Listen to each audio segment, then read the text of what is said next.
Yo, what up sa inyo dyan? Pag-usapan natin itong mas tumitindi po na usapan na pagkakaroon po ng kudeta sa AFP kontra po sa administrasyon na kasalukuyan. No?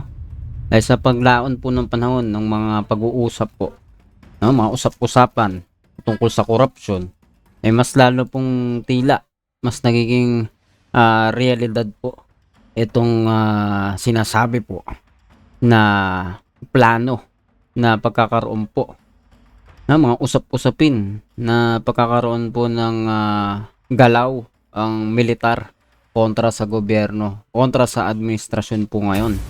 No? Yan po yung pag-uusapan natin sa video po na ito. Pero kung hindi ka pa nakasubscribe, please hit the subscribe button and notification bell para updated ka palagi sa mga videos nating parating. Tara, umpisa na natin to. Let's go!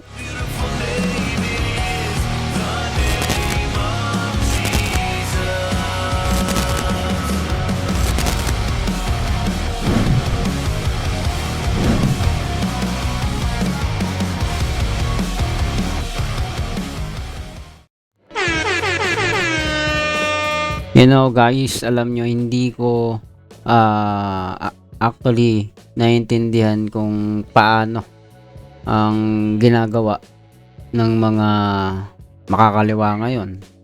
Number one na sa mga anti-administrasyon, paano nila niluluto, paano nila inuumpisahan ang paggulo, pagkakaroon po ng kaguluhan sa ating bansa. No? Hindi natin alam. Habang tayo po ay nanonood ng mga balita, mga updates po sa paggulong ng mga kaso, sa mga nakalipas na panahon, in-archive po yung impeachment trial ni Sara. Tapos ngayon, ang Senado tila nagiging sarswela na yata, no? Magulo po talaga dahil marami pong hindi natin pagkakaila, marami po mga bias na senador, mga bias na politiko sa gobyerno po natin, no? Yung pag-archive lang po ng impeachment trial ni Sara, malaki na pong ano yan, malaki na pong usapin yan. Na anyway, naniniwala po ako na hindi po tayo po mga mamamayan, hindi po tayo nag-iisa na nakasubaybay dito po sa mga kaganapan ngayon. Kasama po dyan na nakatingin, I believe, ay yung militar. No? Pero above all, diba, si God pa rin naman ang Diyos pa rin naman ang talagang great na watcher dito. Nakatingin siya sa atin at titignan po natin, ipanalangin po natin na maging maayos yung gobyerno kasi makikita po natin kung ano po yung tinatanim, yan po yung aanihin. Diba? Kaya kung ang mga politiko ay hindi magbabago, talagang medyo magiging madugo po yung laban dito. Pero sa ngayon nga, no? Mukhang sa tono ng balita na ito, mukhang hindi na po ito ano lang, no? Usap-usapin lang. Baka dumating po tayo sa point na magtotoo po itong sila sabing pagkilos po ng mga militar. Diba? Kasi pag kumilos po ang militar, kahit po noon una, no? Na may people power. Nababanggit nga sa akin minsan ng aking tatay, diba? At ang iba pa, no? Makikita po ninyo yan. Pare-parehan ka na sinasabi na hindi lang naman Pilipino ang gumalaw noon. Hindi lang mga mamamayan, sibilyan, kundi may paggilos din ng militar, no?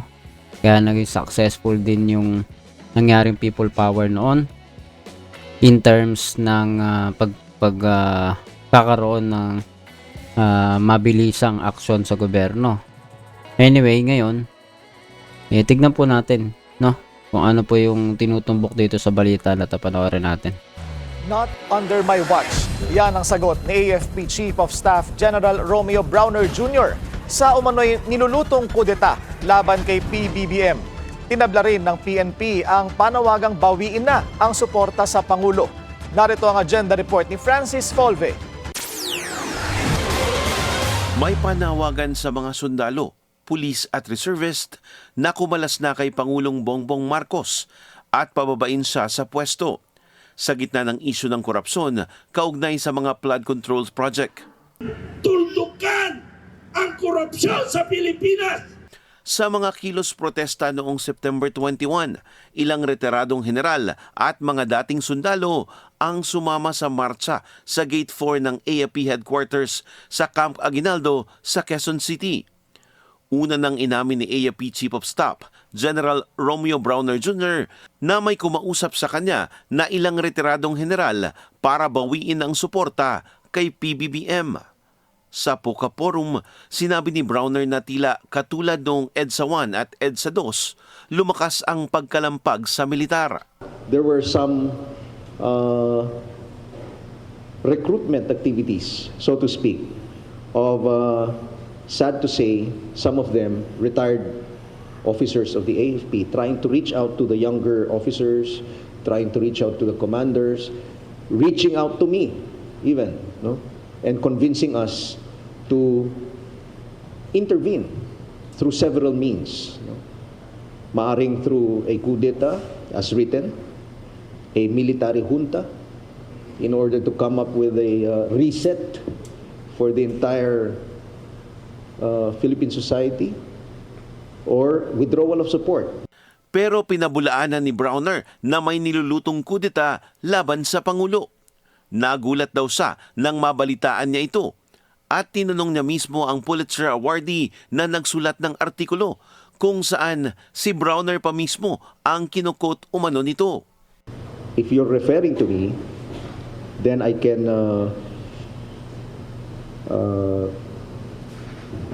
tell you directly that I did not talk to any religious group.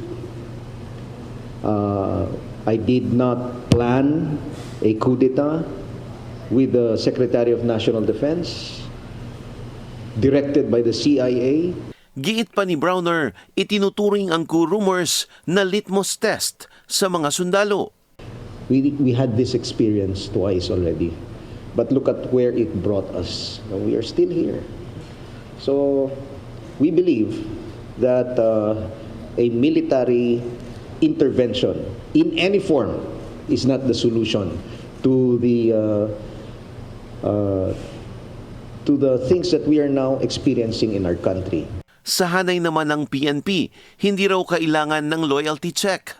Sa akin, wala pa namang kumakausap, as well as my staff, as well as the commanders, and even the regional directors, kasi yan ang mga pinaka-importante, whether civilian and or retired armed forces or Philippine National Police officials.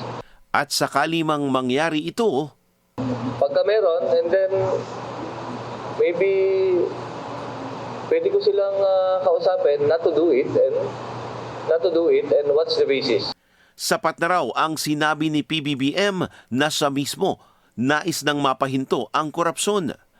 Kaugnay nito, nakalatag na ang plano para sa panibagong kilos protesta na ikinakasa ng iba't ibang grupo sa November 30, Bonifacio Day.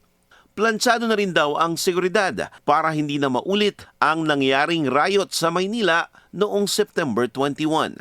Para sa agenda, Francis Polbe, Bellionario News Channel.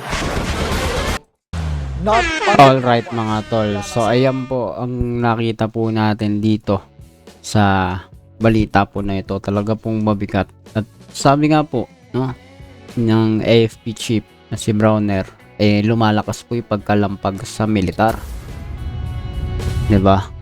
So, ibig sabihin, talagang kumbaga parang hinahapit siguro sila, no? Itong mga gusto magkaroon ng kudeta o pagkontra sa kasalukuyang administrasyon, no? Pero ito dalawang bagay ito. Dalawang bagay po yung titignan natin dito. Kasi una, no, technically speaking and literally, makikita naman natin na ang militar, yan po ang pinaka nagaano talaga sa konstitusyon eh. 'Di ba? Sila yung may mandato na protektahan ang bansang ito. At no, yan yung pagkakaunawa ko, hindi ako eksperto, pero malinaw po yan na sila po ang isa sa number 1 na tagapagpatupad ng konstitusyon, no? Ng kung ano man na nakapaloob sa konstitusyon natin. At nakabantay sila. Expected silang nakabantay sila kasi any time na ang gobyerno po natin ay talagang makitaan na wala nang ginagawa talaga na matino o wala na talagang pag-asa na gumalaw, kumilos ng tama ito pong mga nasa posisyon, diyan po pumapasok yung militar. Disclaimer lang ha, correct me if I'm wrong, pero yan po yung pag-unawa ko dyan, no? At mag-research po tayo. I believe yan po talaga yung kanilang mandato, no? Anyway, bago po tayo magtapos sa video po na ito, simple lang po yung pinag-uusapan natin. Dalawang bagay. Talagang may parte, may papel po yung militar, AFP, sa anumang kaguluhan sa bansa po natin. Pero ito pong mga panawagan, no? Ako po'y naniniwala na ito po'y galing sa ating mga talagang sinasabi nga po natin, marami kababayan po natin ay tila hindi na po natin kababayan, no? Mga bias, 'di ba? Directly sabihin na po natin, marami mga DDS, mga pro-China, 'di ba? Sila po ang may panawagan na ganyan no? 'Di ba? Name it, sino man sila. Sila ang gusto na magkagulo dito sa kasalukuyang administrasyon. At ako, kung ako ang tatanungin, ano ba yung dapat na mangyari talaga? Number 1, syempre, pag-pray natin maging maayos pa rin. Maniwala, umasa pa rin tayo na may gagawin yung Diyos kahit sa gobyerno po natin. Ako po'y naniniwala na hindi man best, no? Hindi man the best, hindi man, hindi tayo pro BBM, ha? Wala tayong, hindi tayo kakamping ko, ano man. Pero 'di ba, naniniwala ako na yung ginagawa ng kasalukuyang administrasyon ay yung best nila para masatisfied yung mga Pilipino sa kaparaanan na pagsupo sa korupsyon. Hindi man tayo matuwa lahat. Meron man tayo makita mga butas, halimbawa mabagal o mismong malapit sa mga pangulo corrupt. At least meron tayong nakikita na mas diretsahan na galaw, no? At nilalatag. At kung meron mang pananagutan yung kasalukuyang administrasyon, number 1 na si Bongbong, diba, may right time for that. And that's what I believe, no? Ngayon, kapag ka itong mga ito ay nagsipormahan dahil sa dissatisfaction na mayroon sila sa kasalukuyang administrasyon, saan po tayo pupulutin? Remember, meron po tayong kinakaharap na national threat, di ba? Especially sa WPS, sa China, di ba? Tapos ang mga promotor ng kaguluhan ngayon, itong mga pro-China, itong mga bias na senador na mga pro-corruption style din, no? Pagka-archive lang po ng impeachment trial, 'di ba? Ita-trial. Pagsisiyasat po 'yun, hindi naman po 'yun hinahatulan kagad si BP Sara, 'di ba? Bias na po. Iyan po ang mga karaniwang nasa linya po sila nitong mga nananawagan po diyan. Kung papanoorin po ninyo, titingnan po ninyo mabuti yung galaw ng mga tao sa mga protesta. Marami po DDS ganyan, no? So tayo, hindi natin sinasabing perfecto ang iba, mga loyalista, kakamping ko naman, diba? Pare-pareho mga tao, grupo ng tao yan.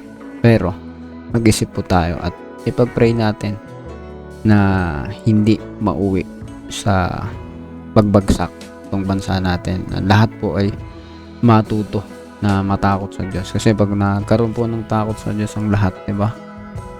Itong bansa po natin, maaayos yan pasimula po yun ng kaayusan. Hopefully, siguro hanggang dito na lang yung video po na ito, pero libre po ang comment section kung anong masasabi mo sa video na to, pag-usapan po natin yan dyan sa ibaba. Pero kung di ka pa nakasubscribe, no, bago tayo magpaalam, hit mo na rin yung subscribe button and notification bell para updated ka palagi sa mga videos natin na parating. See ya ulit sa susunod na video.